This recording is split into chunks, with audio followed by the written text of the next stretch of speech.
I found myself standing at the precipice of a decision I never thought I would make.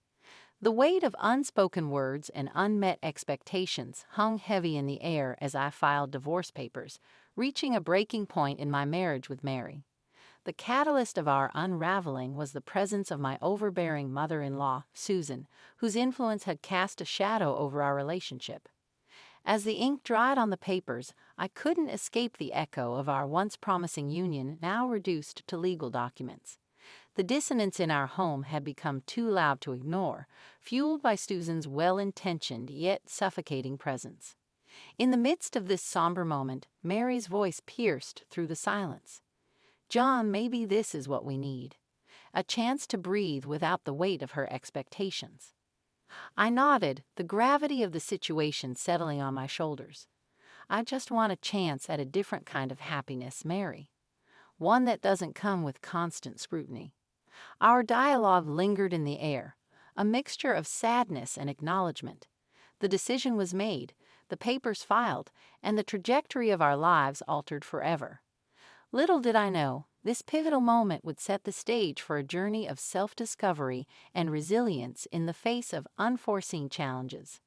Amidst the echoes of our crumbling marriage, Mary and I sought a fresh start by moving to a high-rise condo. Our hope for a renewed beginning, however, was swiftly disrupted by an unexpected twist. Susan, my overbearing mother-in-law, decided to move in with us. Tensions brewed beneath the surface, and the once promising path toward reconciliation transformed into a journey of inevitable separation. The high-rise condo, once a symbol of hope, now echoed with the strained silences of unspoken disagreements. Susan's influence cast a shadow over our every interaction, turning our shared space into a battleground of conflicting emotions. One evening, as the tension reached its peak, Mary confronted Susan. "This was supposed to be our chance at a fresh start. Mom, your constant presence is suffocating us." Susan, her voice tinged with hurt, responded, "I only want what's best for both of you. If my presence is causing more harm than good, maybe it's time for me to reconsider." The words hung in the air, a heavy acknowledgement of the strain that had settled among us. As the conflicts intensified, the once shared dream of a harmonious life in the high-rise condo crumbled, paving the way for the eventual unraveling of our marriage. In the midst of this turmoil, I found solace in the idea of embracing change. "Maybe, Mary, we need to explore separate paths for a while. Find ourselves outside the shadows of expectation." Our dialogue became a pivotal moment, a step towards acknowledging the need for individual growth. Little did we know, this chapter of upheaval would set the stage for the unfolding complexities of our intertwined lives. Amidst the towering walls of our high-rise dreams, the reality of financial struggles descended upon Mary and me like an unforeseen storm. The failed ventures in stock trading and the weight of our extravagant lifestyle resulted in the inevitable eviction from the once promising condo. Our world, once filled with the illusion of opulence, now crumbled under the weight of unpaid bills and shattered expectations. As we faced the harsh reality of our financial collapse, the strained relationship between Mary and Susan took a back seat to the more pressing concerns of survival. The high-rise condo, once a symbol of hope, now echoed with the hollow sounds of departure. In the midst of packing our belongings, a dialogue unfolded between Mary and me. "I never thought it would come to this, John. How did we end up losing everything?" Mary's voice carried the weight of regret. I sighed, grappling with my own sense of responsibility. "We got carried away, Mary. But maybe this is a chance to start anew, with a clearer understanding of what truly matters." As the last box was sealed, Susan approached us, her expression a mix of concern and regret. "I never intended for things to reach this point. Maybe I should have been more mindful of the consequences." Mary, with a forced smile, responded, "It's not just your fault, Mom. We all played a part in this. Now we need to focus on what's next." With the weight of our former life left behind in the empty rooms of the high-rise, we embarked on a journey into the unknown, a journey that would test our resilience and redefine the meaning of happiness. Little did we anticipate the challenges and triumphs that lay ahead as we faced the uncertainties of an uncertain future. In the wake of our financial collapse and the echoes of our high-rise dreams, a semblance of resilience stirred within me. As a travel blogger and freelancer, I found solace in the idea of embracing the freedom of a new journey abroad, leaving the remnants of our shattered life behind.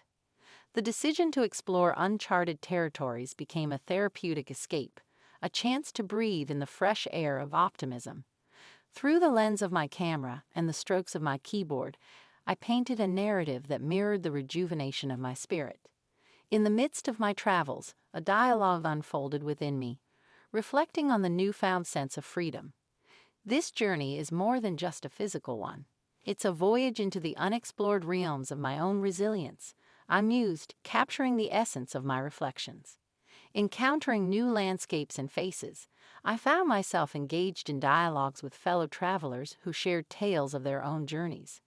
Sometimes, starting anew is about leaving behind the old versions of ourselves, one traveler remarked, sparking a resonance within me. Another, a seasoned nomad, added, life's challenges are like waypoints on a map. They guide us, shape us, and lead us to unexpected destinations. As I embraced the positive outlook that accompanied my travels, I couldn't help but wonder about the contrasting experiences of Mary and Susan back in the remnants of our former life. The juxtaposition of our paths became a poignant reminder that sometimes the journey to self-discovery involves forging new trails while others navigate the familiar, albeit challenging terrain. Little did I know, this chapter of exploration and resilience would set the stage for a convergence of paths, intertwining the threads of our separate narratives in ways that would reshape the fabric of our shared existence. In the shadows of my travels, Mary and Susan grappled with the stark realities of a dilapidated house.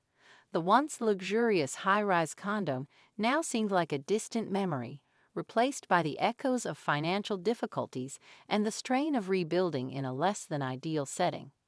Within the worn walls of our former residence, Mary found a resilience of her own. A dialogue unfolded between her and Susan, reflecting on the challenges they faced. "It may not be the life we envisioned, Mom, but there's a strange sense of freedom in simplicity," Mary remarked, her hands stained with paint from attempting to breathe life into the dilapidated walls. Susan, navigating the unfamiliar territory of financial constraint, responded with a mix of acknowledgement and determination. "Perhaps we needed this reality check. It's a chance to rebuild not just our surroundings, but also our perspectives." As they faced the hardships of their shared journey, another dialogue emerged. "I never thought I'd find happiness in such modest circumstances," Mary admitted, her gaze wandering through the rooms they were slowly transforming. Susan, grappling with her own realizations, added, "True happiness often reveals itself in unexpected places. We are learning to appreciate the beauty that comes with resilience."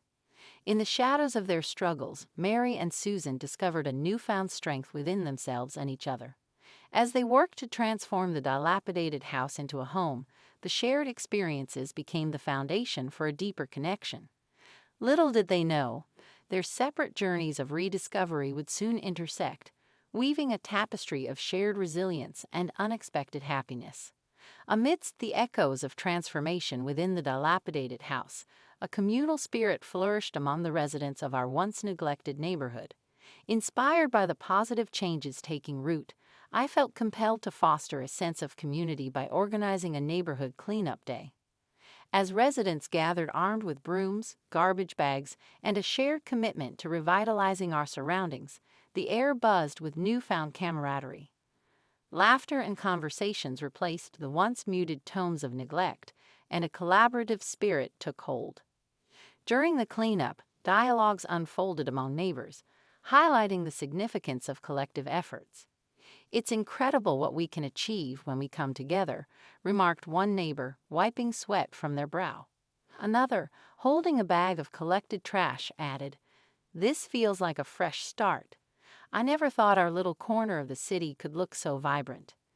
I, coordinating the efforts, joined in the dialogue. "Our home is not just these walls, it's the entire community. and together we can make it a place we're proud to call home. As the day progressed, the shared endeavor not only transformed the physical appearance of the neighborhood, but also solidified the bonds among the residents.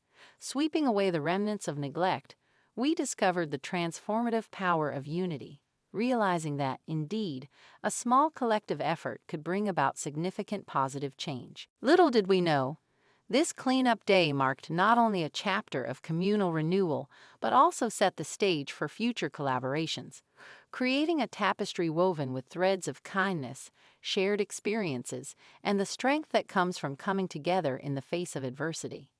In the wake of the neighborhood cleanup day and the burgeoning sense of community, the remnants of the past continued to shape our lives within the dilapidated house. As I explored the hidden artifacts and letters, a dialogue unfolded between Mary, Susan, and me, delving into the complexity of our shared history. These artifacts tell a story, one that goes beyond the surface of our individual struggles, I remarked, examining an old photograph with a mixture of nostalgia and reflection. Mary, her eyes tracing the lines of a faded letter, responded, "It's like uncovering a time capsule, a glimpse into the lives of those who came before us. It makes me appreciate the journey we've undertaken." Susan, reflecting on her own role in our shared narrative, added, "Perhaps understanding our history is the key to forging a more harmonious future. It's time to confront the shadows and acknowledge the lessons they hold." As we explored the relics of the past, the dilapidated house became a canvas for rediscovery and reconciliation. Another dialogue emerged, weaving together the threads of our intertwined lives. Our journey is not just about individual growth, but also about healing the wounds that have shaped us, Mary expressed, her voice carrying a sense of resolve. Susan, acknowledging the complexities of familial ties, replied, "It's never too late to mend what's broken." Our shared experiences, both joyous and challenging, have brought us to this moment of reckoning. In the fading light of our exploration, the artifacts and letters became more than just remnants of the past. They became catalysts for healing and understanding. Little did we know, this pivotal chapter would pave the way for a collective journey of self-discovery, intertwining our paths in unexpected and meaningful ways. In the aftermath of rediscovery and reconciliation, a new chapter unfolded, marking the culmination of our collective journey. Amidst moments of epiphany, the characters found themselves at a crossroads, where forgiveness and self-discovery became the focal points of their shared existence. During a heartfelt dialogue, Mary expressed her newfound perspective. "We can't change the past, but we can shape our future. It's time to let go of resentment and embrace the possibilities that lie ahead."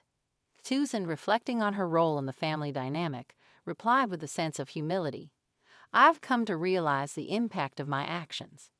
Now I want to contribute positively to our shared story." As the characters navigated the delicate intricacies of forgiveness and growth, another dialogue unfolded, revealing the depth of their transformation. "Our journey has been a tapestry woven with threads of adversity and triumph. It's time to appreciate the beauty in every stitch," I remarked, encapsulating the essence of our shared experiences. In the concluding moments, the characters reached a collective epiphany, a realization that the strength of their bond lay not in the absence of challenges, but in their ability to confront and overcome them together. Little did they know, this final chapter marked not an end but a new beginning, a testament to the enduring power of forgiveness, shared connections, and the strength that comes from standing shoulder to shoulder in the face of life's uncertainties. The story concluded with each character forging their own path forward, leaving behind the shadows of the past and embracing the promise of a brighter, more harmonious future.